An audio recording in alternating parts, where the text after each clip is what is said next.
თქმა უნდა სტალინი მიყვარს, რატომ მიყვარს, იცი? ჯერ აქ 27 ებრაელში, უბრალოდ 24 ებრაელში, როდესაც საბჭოთა კავშირის ის შეიქმნა. ერთი ქართველი იყო სტალინი, ერთი იყო რუსი ჩიჩერინი და ერთი იყო სომეხი მიქოიანი. ამ 27 ინტერნაციონალში სიონისტების მიერ მართულ სექტას მოუტყნა პატრონი ურიებს, ბოროტურიებს. და მე იქ ევროპაში მოუტყნა გამზდელი იმას, რა ქვია, ჰიტლერს და მის დამპალ სექტას.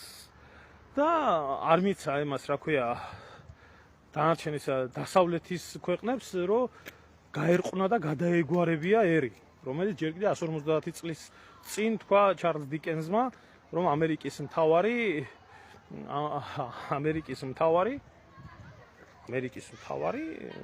მისია არის ერის სამყაროს გარყვა. რა შვაში არის და იმ შვაში არის. თქვენ სტალინს კიდევ რატო ვერიდანთ? იცი, პიდარასებს რომ მოგიტყვათ, დედის რაკი. პიდარასობა რომ დასჯადი გახადა. რა შვაში არის? პირდაპირ ვიტყვი. მე როგორც მართლმადიდებელ ქრისტიანს მიმაჩნია, რომ სტალინი იყო მესიის მახვილი.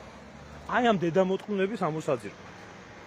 და სტალინის დამსახურება არის საქართველოს ავტოკეფალიის აღიარება.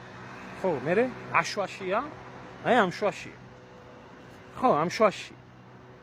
დავით აღმაშენებელიც ამ შვაშია. დავით აღმაშენებელმაც ბევრი დახოცა, ბევრი ამოწყვიტა. ამიტომ ხوار მოგწონდათ სტალინი. ხوار მოგწონდათ. ხო, ზოგს ბავარიული ლუდის დარევა გერჩივნათ, ხო? კი, მე ვიდოდა გიტლერი და დაგალებიებდათ ბავარიულ ლუდს. ყვერებში არის ფართხალები და მამა თქვენი კი არა, ბაბუა თქვენი რომ მოსულიყო გიტლერი. ხო მევიდა მე ამერიკელები და დემოკრატია. ხო ხართ ვერ დემოკრატიაში, ხო ხართ გაბწყინებული, ხო ხართ უკნიდან განათლებულები. ხო ყავთ ეგ პირველი ევროპელი ქალი პრეზიდენტი, ხო ყავთ ის შიგ ევროპელების რჩევებს, ხო უსმენთ.